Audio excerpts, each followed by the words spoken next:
Take two, man. Voice Yeah, Century sounds fun. Podcast, episode 2. We got Larry Yeah, they here. said it sounded good. What's up? What's up? What's Brago, up? What's happening? FerroSpace, Spoppin'. and my co-host LegendMac. Drip go in the cut. Yo, you gotta pick a personality, bro. Listen, that's what it is. Okay. First things first. Audio still seems good?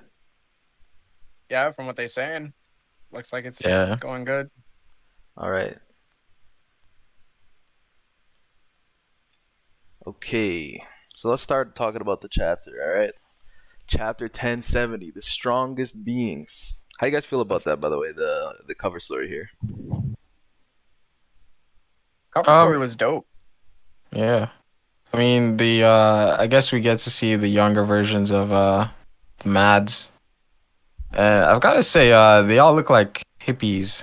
I don't know if Hippies? anyone picked that. Yeah. Like 90s hippies. Yeah. It's like That's the vibe I kind of got off of them. have you ever seen like Pulp Fiction?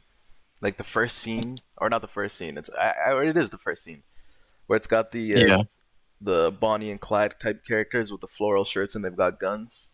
Guns, yeah, yep. Exactly. Taking yeah. it back. Bro.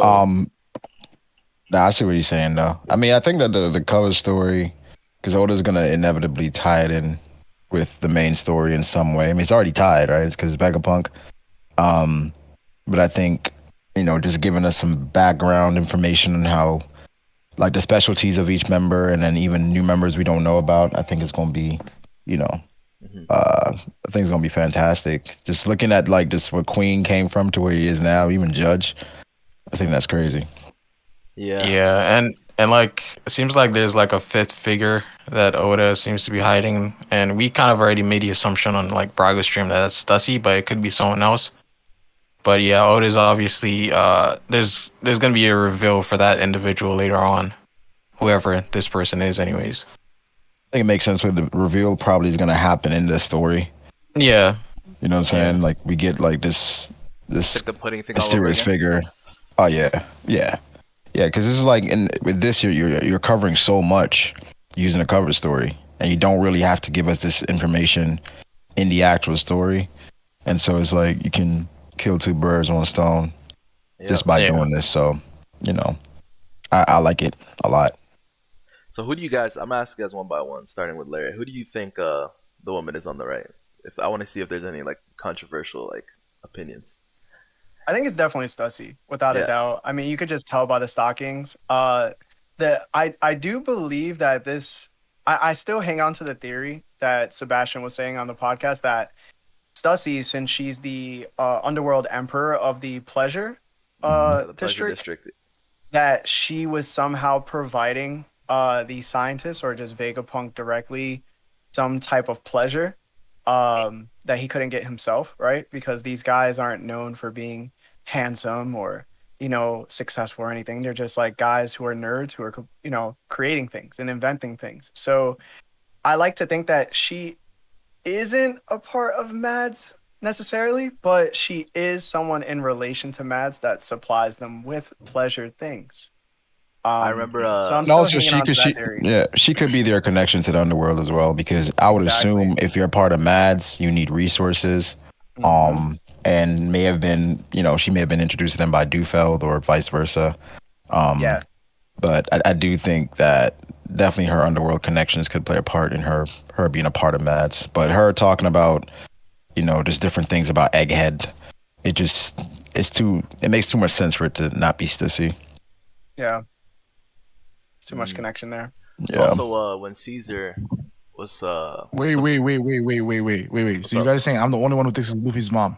No, she's never coming in, bro. Yo. I saw other Luffy's like mom, people bro. I don't care what saying. anybody says that's Luffy's mom, bro. the thing is, every woman that appears in the story from this point forward is like And we Luffy's don't know mom. who it is. Yeah, we don't know who it You're trying to is. tell me that the crocodile's not Luffy's mom. That's what you're trying to tell me. Yeah, that theory is still alive. That theory is Still nuts, alive. It hasn't been disproven. It hasn't. One thing though is that I remember when Caesar was supposedly supposed to be working for Big Mom, trying to make the gigantification thing. He said that he spent all his money on pleasure ships. So that might just be like an old thing they used to do at Mads, because we know Stussy's connected with the pleasure district, and Caesar was over here, instead of working with Big Mom, he was calling all the hoes from the pleasure district on ships. For sure. So it's like the Wolf of Wall Street. They were just like he was spending throwing midgets at on targets. Quaaludes. Like, exactly. I mean, they seem like the type, bro. Like you said, they don't seem like the time that they have is probably limited. They don't got time to be going out, frolicking. So hey, just bring them to us. Yeah. Yeah, I like that. I feel like Mads is probably one of the more interesting like plot threads in the series at this point, because it's just like you have so many characters that are like big players, like Queen just ended up joining a Yonko crew after that, right? Yeah. Then you have Vegapunk goes on to become like, because they all get arrested, right? After Mads, because they were outlaws at first, and then they get arrested. Judge escapes, Queen escapes.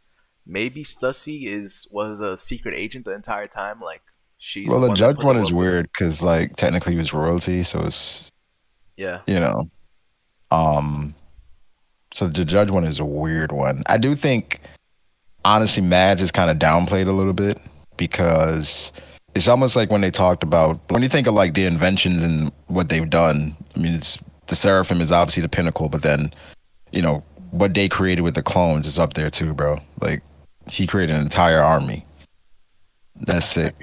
I feel like One Piece is like one of the only series that we can talk about the cover story, like more than this in depth. Like we can talk about the cover story forever, Exactly. So one more thing I wanted to ask you guys, right? Because in this chapter, I feel like the main thing, besides the explanation for the Seraphims, was the conclusion to that first round of Luffy versus Lucci, right? And would you guys say that this is a bad showing for Lucci or just a good showing for Luffy? Well, it's not necessarily a good showing for Luffy because Luffy's above Lucci, right?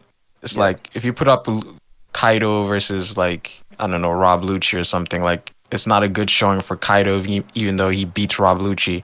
Mm-hmm. So it's more so good for Lucci because even though like, Lucci didn't land a single attack, but like at the same time, at the end of the chapter, it's like the dude was clean. So like I give him some credit there because like Gear 5 was like something that overwhelmed Kaido during its initial reveal. So like, and again, the thing about Gear 5 is that it's an unusual form, so you have to see it more than once before you can actually counter it. And that's what we saw with Kaido, where it's like once it was revealed, it's like Kaido didn't know what it was, so he got overwhelmed. But then as he started to adapt in battle, Kaido kind of figured out like Luffy's skill sets and then kind of countered from then on. So I think it's a good showing on like Rob Lucci's part in terms of like how far he's come. Obviously he's not on Luffy's level at this point, but still him being clean at the end of the chapter was you gotta give him some credit there, I feel like.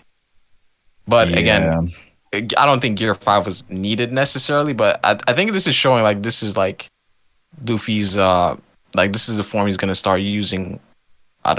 Depends on if there's a drawback, we don't know. Like there's the old man thing, but yeah, I mean yeah. It's weird with power scaling when it comes to Luffy, just because like what are you gonna do, right? Like it's Gear 5 is the main character, he can't lose.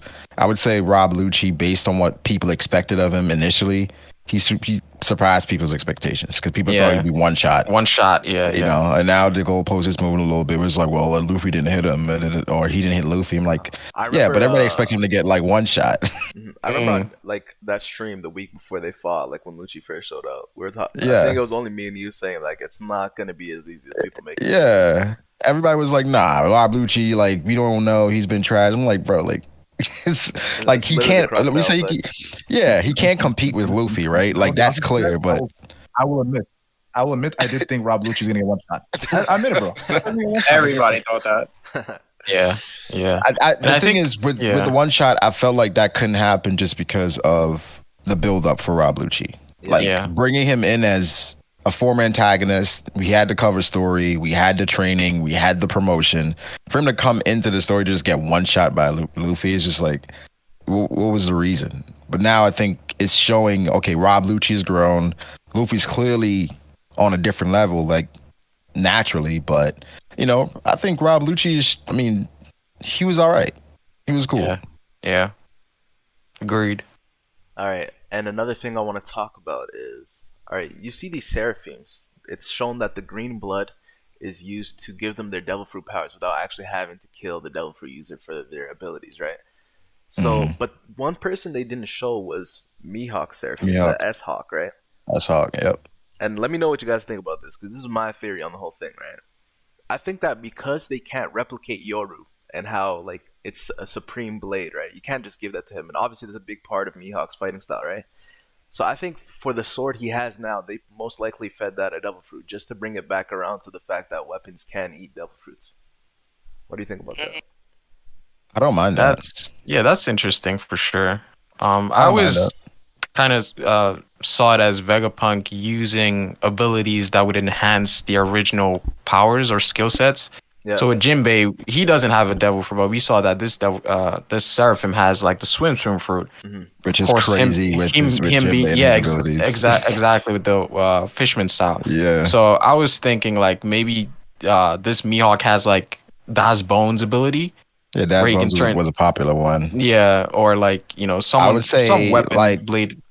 So if they give Mihawk Das Bones ability and then gives Yoru Baby Five's ability. Or it can turn into anything, like any weapon. Any weapon. Yeah. That'd be crazy. That would be crazy, yeah, for sure. But I mean, he definitely has a devil fruit though. Like, there's no reason you don't like he. It wouldn't make sense to not give him a devil fruit when he has the green blood. You know what I mean? Yeah. So what do you guys think about the whole since Fujitora was the one that visited Vegapunk first, right, and got the first look at the Seraphims before they abolished the Shichibukai system? Gravity. Yeah, gravity. Like, that would be insane with somebody fighting like... Yo, if he has gravity, that would be nuts. If he has gravity, that'd be... In addition to, like, his abilities and, how strong we assume for them to be growing at, the rate, I don't know. That'd be insane. That'd be insane, actually. Yeah, I would like that a lot.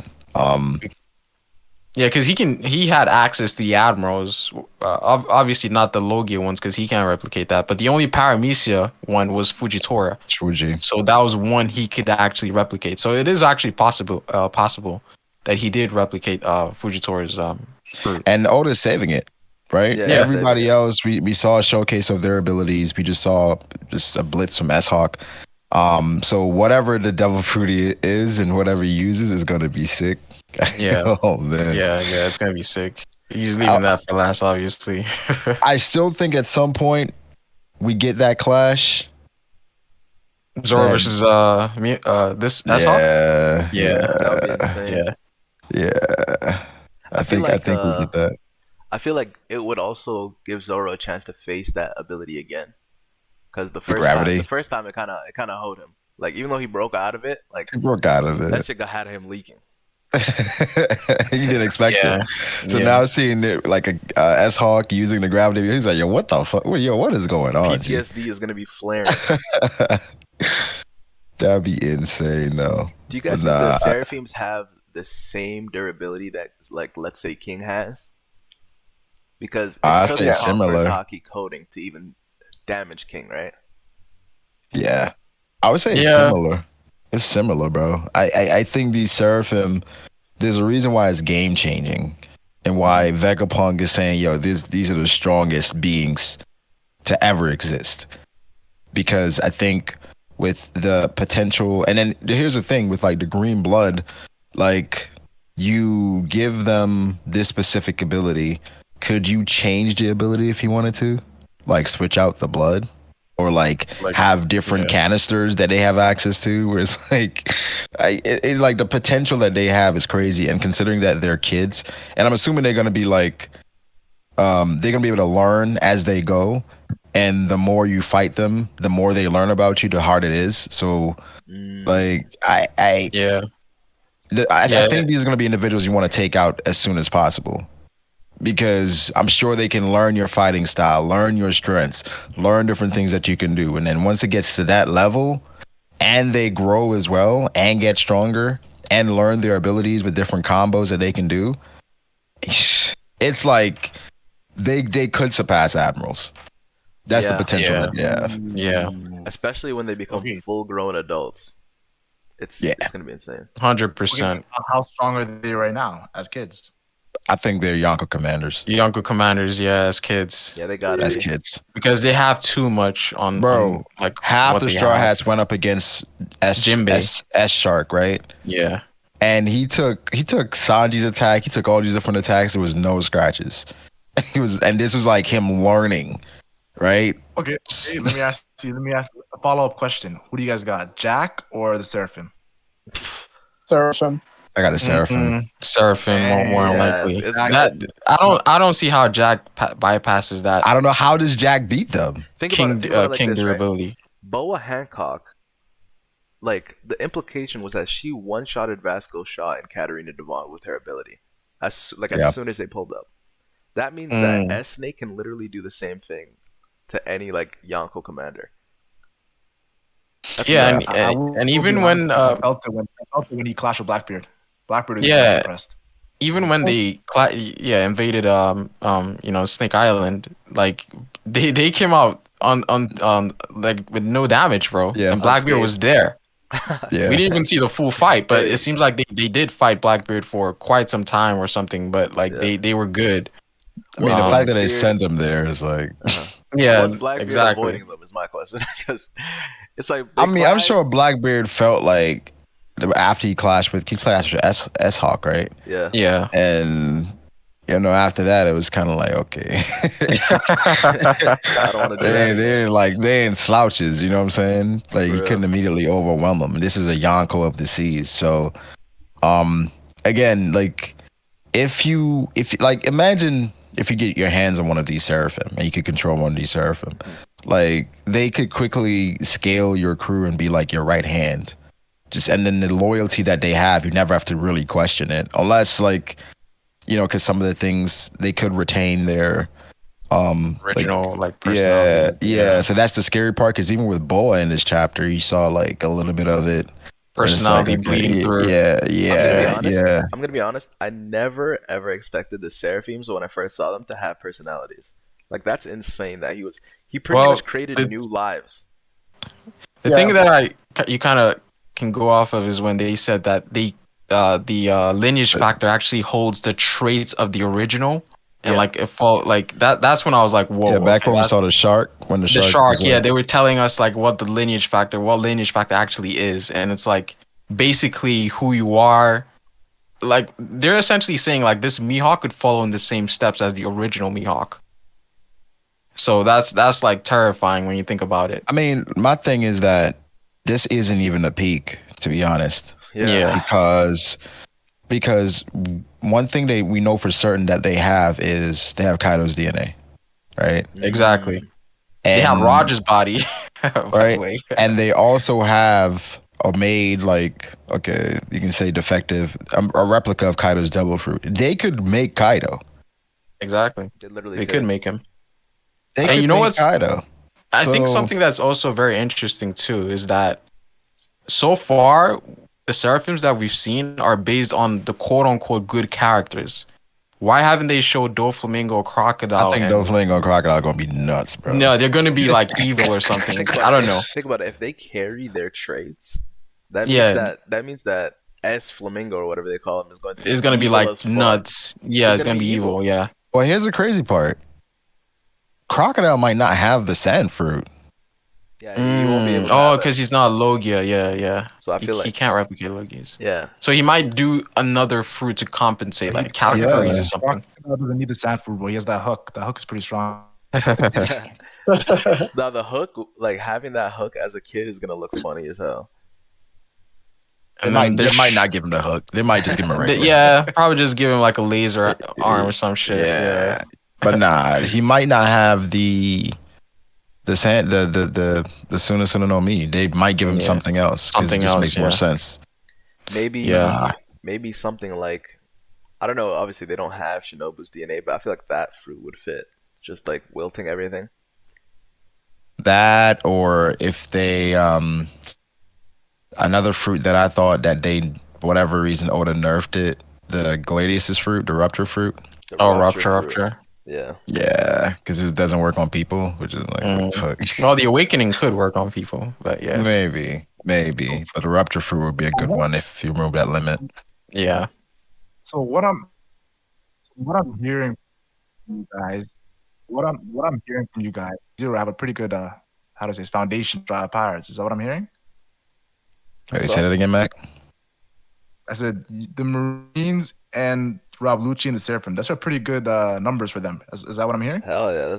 Look, Nah. It's bro. They have come up even with losing the warlords. They're stronger than ever before. Yeah. you can say that an S Flamingo is definitely stronger than Doflamingo. You can make that case if we're talking about they're at commander level.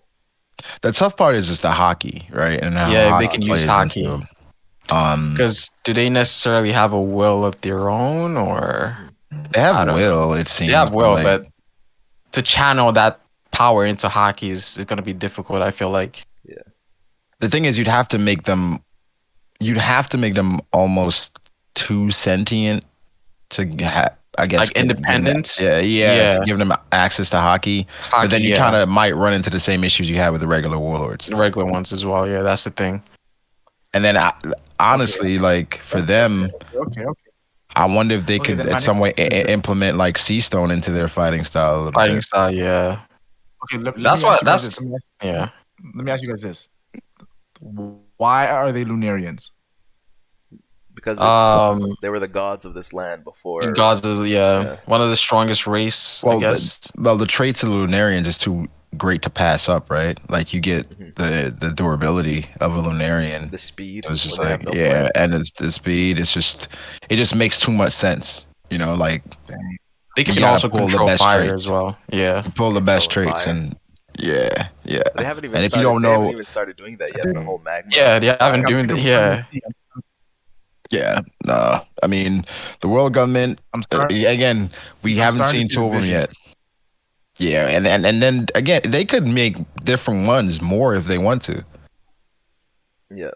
And you know what the crazy thing is too? It's like they're still like Vegapunk is still trying to catch up to what the ancient kingdom was. Yeah. So what did the ancient kingdom have? The tough part about it is that the world government, they about to fumble because Vegapunk said this chapter that I wasn't gonna try to leave him. Like I was cool for real. You know what I'm saying? And I think with them, they kind of jumped the gun a little bit where they're like, all right, we don't need Vegapunk anymore. Where I'm like, understand that he did certain things. It was kind of like, all right, what side are you on really? But he's saying I was cool. I was cool working with the world government and doing what I got to do. But that's probably how they mess up or kind of give away the lead because now you're in a situation where you might lose control of half of them or whatever. And with Vegapunk defecting, you take a blow because then I'm like, what if something happens to one of them?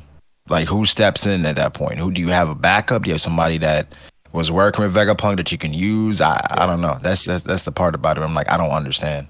I've seen one theory that says that if Stussy was in Mads, the whole reason she's there. I forget where I heard this from, but they were like, the reason Stussy is there with CP0 now is because she is able to like interpret what Vegapunk was doing if the research notes are still there. Like she can't exactly like recreate all of his data, but if the blueprints are there, then she would be able to help them create more Seraphims. Because I don't know if you remember, but at the start of the arc when Atlas is talking about Aircon and the microwave, she's like, yeah, I gave the blueprints out, but they haven't recreated them yet.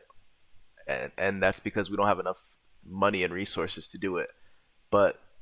And she also talks about how simple the blueprints are to understand, right? But obviously that's like an exaggeration because it's Vegapunk speaking, right? But if you have somebody who's a former mad scientist helping out, like Stussy, for example, then it should be possible to create more Seraphims. Stussy might be like the ultimate mastermind in this, like, because like initially when they came to the island, they said like, yo, don't destroy anything in the lab, right? Like, because like all of those things are precious. Mm-hmm. So I think she's if she's like truly like a inside agent, she might have like some sort of knowledge as to how to recreate some of these things that these guys were doing, and over time the government like they planted them in there, planted her in there so that they can sort of have someone that's more loyal to them have this knowledge. So that could be a thing. Yeah, Possibly. I mean, she's the X Factor and all this. We gotta wait and see where that goes with her. But she's here for a reason. Yeah, for sure. Exactly. All right, I'm gonna go one by one and ask you guys, who do you guys think, like, one matchup you guys are looking forward to in this arc, starting with Braga? A matchup in this arc. It could be any Seraphim, an Admiral, a CP0 agent, any Straw Hat. You know. I mean, I definitely want Zoro and S-Hawk, but then the Zoro and Kizaru matchup could be great. Yeah, especially if he goes there first. I mean, it only makes sense, right? What about you, Ferro? Yeah. Matchup, probably Zoro and Kizaru is one that I just like Braga. I want to think about a lot, but just because of like what happened to him in Subodi and like his last encounter with Kizaru. I wonder how that's going to change now. There's a lot of PTSD factors in this arc for Zoro. Yeah, for sure. But I think Zoro and Kizaru is probably one I'm looking forward to. But yeah, what about you, Larry?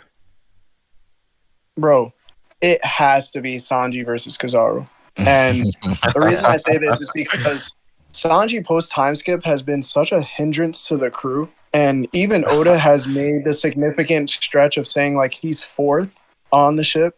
And now the jokes are, coming about. But most of all, too, it's like Sanji right now didn't have enough hockey to just break the boots that Shaka put him in. You know what I'm saying? It's just been don't you think that's just a plot device, though? Nah, bro. Nah. Listen to me, bro. Even now, he's not doing anything. You know what I'm saying? He's just an observer. And compared to where Jinbei is right next to Luffy and carrying Bonnie away with Chopper and Atlas. Yeah, but it's like Jinbei has just.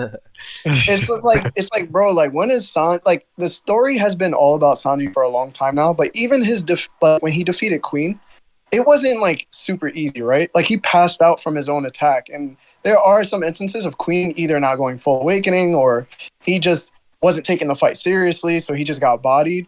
And then Sanji still had a hard time beating him. So like if we give him his Kizaru fight, it's a chance for him to blossom in hockey and also to not be second commander level or even first commander level. I think we're reaching this point in the game where like we need Sanji to become confidently that monster trio again. So you're saying this is his redemption? Yeah, like I hate it being about Sanji all the time, but because I definitely do want Zoro to get his lick back from Archipelago and how he almost got stepped on by Kizaru. Yeah. But like I think in order for the Straw Hats to keep proceeding in the new world and to be counted on, Sanji needs to he just needs to be confidently strong in the crew. And that's not what's happening, I think, for the community. I think everybody's just relying on Jinbei is going to be that guy, and then Sanji is always going to be that guy, but we're never going to truly believe he is that guy. It's not the same as before. I feel like Sanji is, I don't know, easily, superior to Jinbei. I think it's just one of those where Oda is kind of buying his time with Sanji. And the reason why I like the number 4 thing and the jokes, Sanji's the character that Oda does that with more often than not. But I don't think anyone really doubts that the next bounty increase, there's no question he's going to be higher than Jinbei, right? But I don't know. I feel like Sanji has grown to the point, especially in Wano, with what he unlocked with the durability, Ifrit I would say like he really did not have that difficult of a time against Queen, right? Jinbei, he was fighting against Husu. He didn't struggle either, but it's I think the Sanji versus Kizaru thing would make, I guess, people for the most part change how they feel about him. But I think I can confidently say that 95% of people understand that Sanji's stronger than Jinbei. It's just he's put in positions except where for, Eric. Eric is a part of that 5%. You know, but he's just not like. Imagine if Sanji fought Who's Who. Like it's that would be light work. Oh, light work. And I think Jinbei would struggle with Queen, but you know, it's I can understand like that Sanji versus Kizaru fight would kind of reinvigorate the belief in Sanji again. But I feel like just based off of the durability that he has now, it's like that was his issue back then, right? That's what people used to say. Like Sanji's his leg broke, da da da da. Now he has regen. And like he has like a harder hitting attack than he ever had before. Yeah, it's an exoskeleton. Like I think Sanji, you could argue, has gotten Luffy has gotten the strongest, but like from what the weakness was in his fighting style to where he is now, he got probably the biggest bump. Because I remember the argument for Sanji a lot of time was that, well, how is he supposed to block this attack? Wouldn't that just cut his leg off? You know. So now it's like he has that extra durability. Yeah, so, like he worked on his biggest weakness, and so you know, before people like easily have Zoro over Sanji, I think now it's like, well, Zoro still wins, but it's a much more difficult fight. All right, Mac, what about you? What about the matchup you're looking forward to? About it. What's up?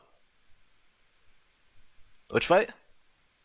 Okay, before I say the matchup I'm looking forward to, I do want to say that Sanji. Okay. Oh, Mac is leaving us in suspense. I'm back. Yeah. Mac is leaving us in suspense, yo. Bro, I got some voice entry, bro. I gotta tell you guys some shit, bro. Okay, no, but seriously though, I want to say this, yo. Before I say my matchup, I want to say about the Sanji thing. He does work in the shadows. So there's actually, like, Sanji likes to work in the shadows, get a shine. Pretty much people doubt him. It's Mr. Prince. Exactly. So I'm not surprised that Oda's going to the direction. He's lagging bad. Before jokes and all.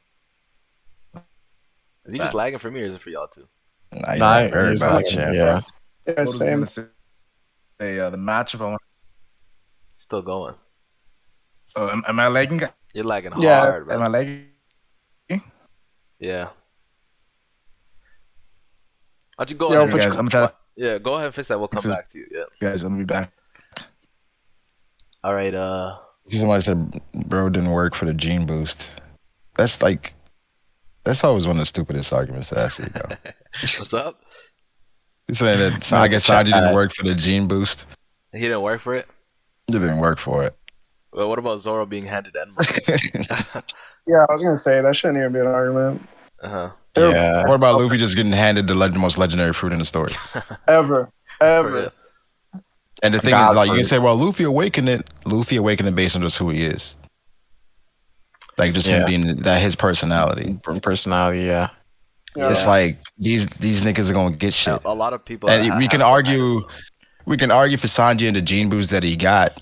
That was earned in his childhood from all the shit he went through from his family. Not only that, it's just what he's born with. It's like nobody says, man, Jinbei just strong like that because he's a fishman. Like, what? People are born the way they're born, man. For Sanji, he had perks. I mean, it took a long time to see those perks, but they showed up. Yeah. They showed up late. So I feel like that's even more of a hindrance to him, is that how late they showed up in the story. I agree. And he could even be stronger if he kept his raid suit. Bro, he nerfed himself. Bro, he could go, like, beforehand, he could literally fly around with no stamina needed. It's just, it goes on its own, right? But he nerfed himself to stay true to his character. Yeah. But for me, he could be even stronger. Yeah. For me, though, the matchup I'm looking forward to, it's going to sound funny as hell, right? But I feel like we have to see the Jinbei mirror match. Like, I feel like that's going to go, like, if Jinbei doesn't beat his own Seraphim, I'm going to be pissed. You know what I mean? I don't think he can. You don't think he can? No. What if he's like, this is how you really fight young blood? Like, that type of shit. Like, you didn't learn this tech yet. You could do something cool off of like a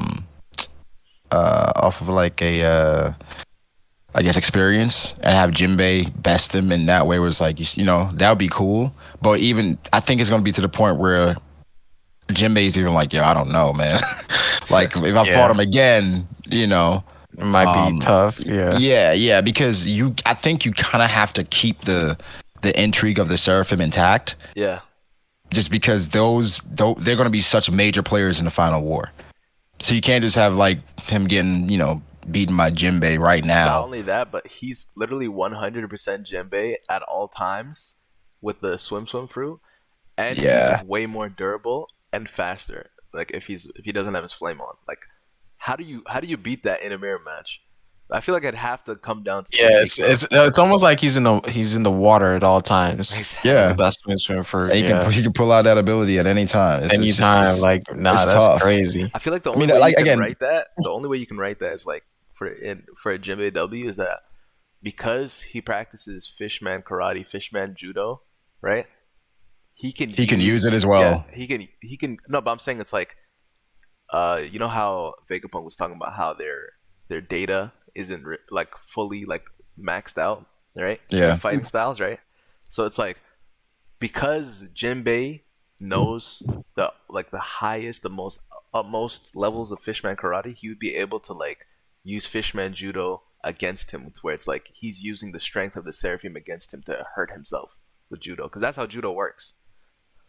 Well, I was saying like what he could do, like because when Seraphim or S Shark uses his ability to make kind of the floor liquid, what if Jinbei uses that as well? It's like I can use it too. I don't think you can use it because I feel like everybody else you can't really grab the floor, but that was Senior Pink's like thing, right? That he can swim through the floor. It's not like you can dive in after him, right?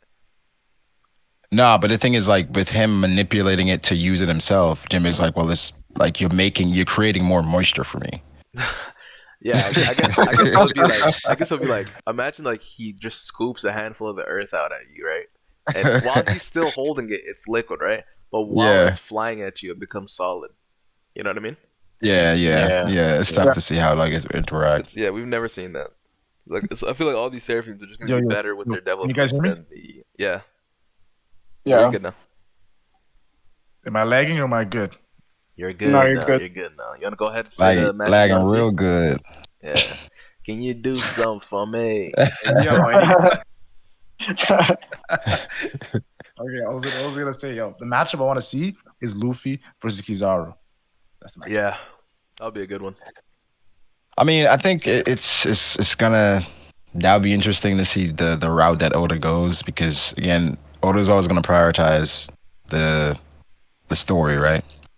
Yeah. So it's kind of like, all right, what makes the most sense for the story here? And I think, all right, do we need Luffy to show that he can hang with an admiral? I feel like we already know that. But can he defeat an admiral? I don't know yet, because I think right now the world government is kind of, I feel like they're reeling, right? They're reeling hard. And the admirals, I feel like recently with just the negative press and even what happened in Wano, it's like they desperately need something positive to happen. So if you have Kizaru fighting against Luffy and Luffy isn't overwhelming someone like Kizaru, it might be a positive spin on just like the admirals in general. But it's just like I think we just gotta think about what's best for the story as opposed to who's stronger. Stronger, yeah. We got 90 viewers. I do want to say this. Yeah, shout out to all the viewers in the chat right now. I see you guys going crazy in the chat. I'm gonna need y'all to like the stream. We're gonna keep this coming every weekend. Depends on the day. Listen. The Void Century podcast has been going on since the Void Century, guys, and they don't even know the half of it. you know. But listen, I want to say this, yo. This took a long 900-year no break. Original admiral. What you say? Listen. There's no original admiral that's been made to look bad. Can we admit that or no? 1,000%. Yeah, the admirals. Yeah, OGs don't look bad. Not at all. I feel like I don't think Fuji Torres look bad. Yeah, me either. I think Fuji's been good. Yeah, no, Fujitora, I can't lie. Fujitora looked bad a little bit. I'm gonna be honest with you. Where? Just my opinion, yo. Where is Zoro? You talking about Sabo? Yeah, it's the Sabo thing. Oh, Sabo? Not Sabo. I can't lie. Just the way he was moving in Dressrosa, like that nigga should have ended the entire. But the thing is, he had an agenda in that arc. So. Yeah, you blame that on him, bro. I think the Seraphim existing now is because of Fujitora's sacrifice. You guys like, oh, may I help you with the birdcage? And then like the way he was looking at Luffy when he can't even see, like I was like, hey yo, bro, you're moving crazy. Chill out. That's it. If Fujitora didn't make that sacrifice, the Seraphim when replace the warlords. Yeah, he needed that. It's an agenda. He had an agenda. Yeah, in Dressrosa, so he couldn't move. Bro, he could have taken out Dofi in the palace when Dofi attacked him, bro. Let me ask you guys this: would you guys see Aokiji and Kizaru do that? Aokiji would. Doing that. They're not, Aokiji already threw against Saul. Yeah, Aokiji would. No, Kizaru, I don't see Kizaru doing that. Don't slander Aokiji. Don't slander Aokiji, guys. No, but it's the truth. We know he didn't kill Saul. It was probably on purpose, right? He had an agenda. Yeah, I could see Aokiji doing what Fujitora did, not Kizaru though. Okay, that's just bad writing on Oda, bro. Which one? The Saul? The Saul thing? Keeping Saul alive. He should have been murdered. I disagree with that. It's very iffy, honestly, bro, when you think about it. He thought he died, bro. No, but Aokiji has to say that, though. No, yeah, he did. He said Saul's sacrifice wasn't for nothing. I know that, but do you think he's going to tell Robin at that point that Saul's alive without knowing how she was? You know what I'm saying? Like, he still had to watch over her after that. What happens if Aokiji doesn't say that Saul was alive later down in the story, or if he's surprised? No, okay. If Aokiji is surprised, then you have a very, very good point. Because how do you not kill somebody that you meant to kill, right? But at the same time, Aokiji's motives, he's been the most unclear character in the story. Even to the point where guys like Doflamingo are looking at him like, which side are you really on, right? After everything he's hearing about him. And it wouldn't surprise me if he did that because he disagreed with what Akainu did afterwards. He he was ready to kill him, right? And he was ready to keep him there frozen. But he stayed behind after Robin left. I don't know if you realized that. He made the track for Robin and stayed behind. It's not like he left immediately right after, right? So I feel like we will get an extended version of that flashback from either Saul's perspective or Aokiji's perspective. And not only is it something that I think Aokiji did himself, but I just think for the story, it makes Elbaf so much better when we go there. Because before, most people were thinking, what the fuck are we going to do when we get to Elbaf? Like, what? Like, what's the story there? What's the plot? Who's the main villain? Listen. I'll be honest with you. It all depends on what he does with Saul. If he does something good with Saul, I don't mind it. If it's irrelevant, then I'm thinking, what's the point? That's all that matters to me, you know? I feel like there's no way it could be irrelevant, though, after what we heard from Vegapunk. His track record is most likely going to be relevant, so I'm going to trust Oda. So Larry, what I want to ask you is like, if we get some of the greatest story beats in Elbaf because of that, would you say that it's worth it?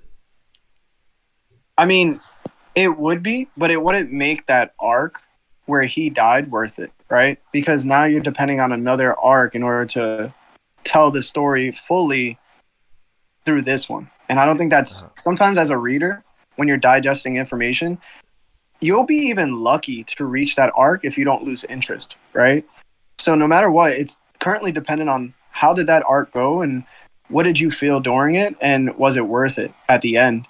And I feel like sometimes when you let a storyline go on for way, way too long, especially something like that that's generally helping Robin, who's a current Straw Hat member, go through the struggles and adversities that she's going to go through within her story, she's always thought of Saul as like this guiding factor as to why she does what she does.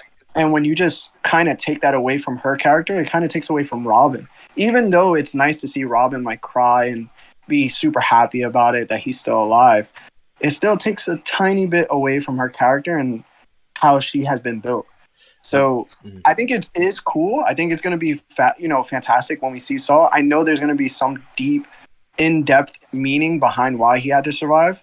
But overall, it doesn't make Saul's, fake death a great thing within the story, in my opinion. But I feel like, you know how people say it cheapens the moment, right? But yeah, the initial read when you're reading One Piece is still the same. And by the time, like let's say, I don't think Oda's too worried about how the reread is right now, but how it will feel when the story is done, right? The two things an author must care about, right, is how the story is read on the first read through and how the story is read as a whole, right? So once we get the extension of Robin's arc in Elbaf, it will have to be like something that changed it for it to be worth it. You know what I'm saying? Yeah, I mean, we still got Pell out here. You know what I'm saying? Pell. Yeah, that's what I'm saying. It's not a Pell for me. If it was a Pell, We still got- I get you. If it was a pound, I would get you. Saul, he's a Definitely D. feel- It does. Yo, well, Larry's audio is a little bit low. Is it? uh, Let me try turning him up. Or is it just me? No, I feel like he's perfect. On the stream, it's fine too. You might want to turn him Oh, up. okay, it's just me. My bad, guys. What were you gonna say, Pharaoh? what was I about to say? I forget. Nah, keep going. I'll come back to you. Still thinking of your thoughts. Yeah. Okay, let me say something. Guys. Go ahead. Right now, Rob Lucci, and also Luffy. The fight is over. The fight is technically over, right? Uh-huh. What are you guys' thoughts on the drawbacks of Gear 5th? I think What drawback? him. The old man. Huh? The I old do have man a- form. But even Yeah. that's like that seems like just a gag thing because Gag thing. Yeah. yeah, it happened in Wano. He was like, oh, whatever, Went back went into right Gear back 5. into Gear 5. So it's like kind of like Gear 3rd, right? Or Gear 3rd, where he turned into like a kid, but it's not really a. Do you think that's serious going to be thing. important in the future of the story, or do you think it won't be important? I hope it is important, but I doubt it. What do you think, Larry? I think overall, so the big things about Zone Awakenings is the most detrimental one is that you just lose yourself, right? So most people don't truly just awaken off the get or they never get to, right? Yeah. So my thing is Luffy didn't actually purposely go into Awakening. He went into it on accident. And then even Kaido had to ask him, like, who are you? Because his personality did shift a little bit, right? He asked him twice, and then Luffy said, I'm Luffy twice. Uh-huh. The thing is, during Egghead, we kind of seen Luffy go into Gear 5 twice on accident. I forget what the other one was, but I know the one when Bonnie's like taking off her clothes from being in the water. He's kind of shown with like toonish arms. Yeah, And it's always- when he said he was feeling free, that's when he's the most free. Talking about his life form. So it's always been weird to me that maybe these Zoan Awakenings, if you don't purposely do so, and it's just by accident, you're actually sort of dipping into each other's personalities, where like the Zoan comes into your personality more and more and more as you're awakened, or as much as you are awakening each time. And it seems like that's what's happening with Luffy, where he can't control it, but the Zoan is just seeping into his mind at this point and doing whatever it wants when it wants. And I think that's going to be a huge drawback for Luffy, and he's going to be told by Vegapunk, like, yo, you need to control this, or eventually it's going to take over for you. Yeah. So kind of like the possession theory that the community had before the reveal. So the more that he awakens, the more that Nika's sort of traits become more has more of an influence on him, and it could possibly lead to like total possession, maybe. Yeah, It's because just we don't know tough. if he's a good person, right? Like, we don't know if he's a bad. We just know that's that the tough it is part. That'd be the- dope though, That would be interesting if that does happen. I would actually like that. because then it puts Luffy in a position where like, okay, I can't because spam we his power anymore. Yeah, but other than that, we always talk about being the most free and how it could be detrimental to like detrimental. a Exactly. functional society. And if yeah. Luffy's just like, yo, I'm just this free character doing whatever the hell I want, like if Nika really just unleashes and just does whatever, and it can hurt innocent people, then at that point it's like, all right, I don't know, is being the most free like what we need is the best thing for what you know in today's society. Yeah, too much freedom is essentially anarchy. Yeah. And Gear 5 could make Oda touch on those things. I mean, that would be then cool. Then it would feel like Hunter x Hunter, so I don't think he goes there, but I really think that would be Luffy interesting. overcomes it, and Luffy's just like, hey, like, Yeah, I'm always me. Probably Luffy overcomes it, and his hockey is like superior to Nika's or whatever, and his will is indomitable. Yeah. I mean, Luffy's Yeah. will is pretty indomitable. Like even Kaido looked at him like, yeah, this guy like will break him, but he didn't even Right. come close to breaking him a single time in that arc. The only Yeah. time So it's I've just ever like, seen you Luffy know, like broken is like I would say like after Sabaody. Marineford. Yeah, Not Marineford, I would say. Marineford, Like after Marineford and then Amazon Lily. yeah. And Yeah, I would yeah. say Sabaody too when he saw everybody disappear before him because he genuinely thought they were dead too. Like he was literally just banging his head on the floor crying. Yeah. Okay. Yeah. I have a question for you guys. Yo. So all this freedom talk, maybe we think about the freedom fighters. Shout out to Dragon, and also shout out to Kuma, who's pulling up to Egghead Island. Mhm. What do you think Kuma will do in Egghead Island? What is his purpose for this arc? I want to ask you guys that. Some people don't even think answers. Kuma's come here. Yeah. I think answers because I asked each of us now about like who do you think Kuma is? It's going to be a different answer because we don't know, right? Yeah. And so I think we're going to get the truth as far as like who Kuma really is once he pulls up. And I think that's the most important. Yeah, it's like Tyrant. Is he like actually a good person? Is he a scientist? Like, what does Bonnie know? What does Vegapunk know? Why did he turn into a robot? All these questions. So I think this is where you give us the answers. Mm-hmm. I do think that whatever Kuma's origins are going to be, I think it's very possible that it's something that a race we've already seen before because I do feel like it's kind of almost too late to introduce a new race, I want to say, but you never know with Oda. Yeah, just round up all the blacks and just say they're race. Kuma, Blackbeard, throw John Bart in there. Cobra. You know, Cobra. Just say, hey, these guys. Yeah, one thing I am kind of leaning to is the Kuma Birkin thing, and I know Larry made a theory, a very insane theory. I'm gonna link it in the chat right now about Birkins in general and the ancient weapon Uranus. But I don't know if you guys remember, but on his Bible, right, Kuma has a picture of 4 wings, right, and a woman surrounded by clouds, right? And that's if that's any sort of imagery, that's Sky Island imagery. What do you think, Larry? I think when it comes into that stuff, it could be very well that Kuma happens to be like a Birkin or a Lunarian of some sort. But I just think that Kuma's really just gonna come through to save everybody from Kizaru. So the reason I say that is because Kizaru has been the OG Admiral, right? Part of the original OG3. And we know that those guys go super hard. And I think what's going to happen is we're finally going to see an awakening from a Logia, and it's going to be from someone that top tier. And I think that if it is just like Punk Hazard's climate changing or, island changing, Kizaru turning everything into light is going to leave people without footing. But also, it's going to be like the most Hawks thing we've probably seen from a Logia user ever. And I think that Kuma would do once again what he's done before in the past, right? He's just going to send somebody everywhere else. That way they're safe.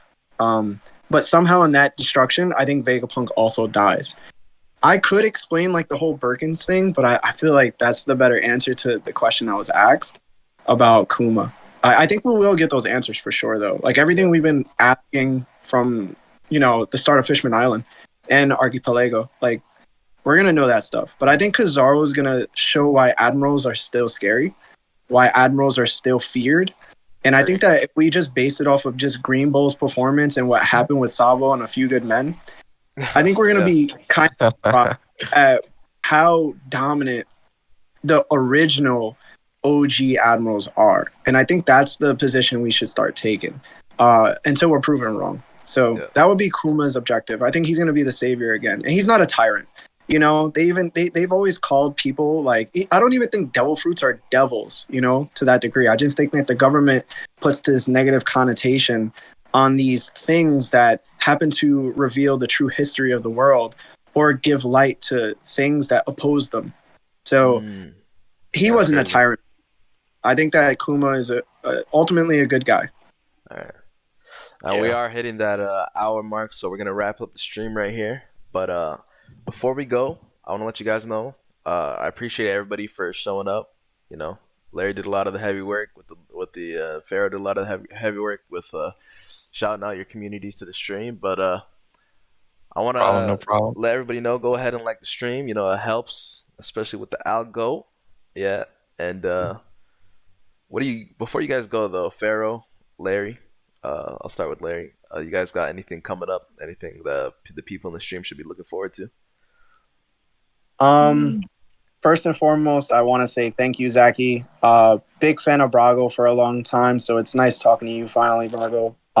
Yeah. Pharaoh, nice meeting you as well, man. I just think that just being a part of this is amazing. So I just want to say thank you to that. It was I kind of did come up. scuffed at the start, not gonna lie. Yeah, listen, bro, it always happens, bro. I never go stream and have the audio either muted or like I'm just talking through this starting intro, so it's all right. Yeah. I do have a video that just came out yesterday. It's I called linked the it in the chat. the ancient weapon Uranus. I think I did a pretty convincing job.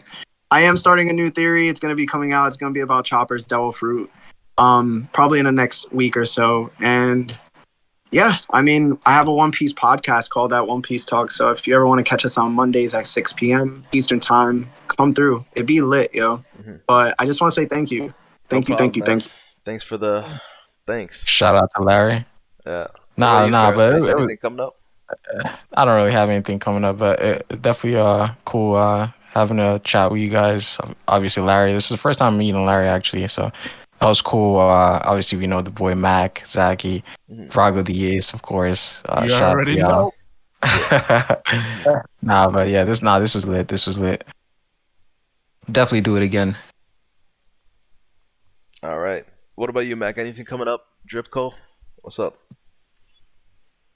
Listen, I want to say thank you everyone that has watched the stream, supported the stream, of course, and also thanks to you guys for just being a part of the stream. Voice entry, podcast is really early. It's the beginning stages, so obviously we're hoping the podcast becomes bigger than it is. So honestly, just happy to see everyone come out to support each other and just discuss this amazing series. And I got some big things planned, but I'm gonna keep that in the shadows, in the dark, like him somehow, Yeah, I feel you.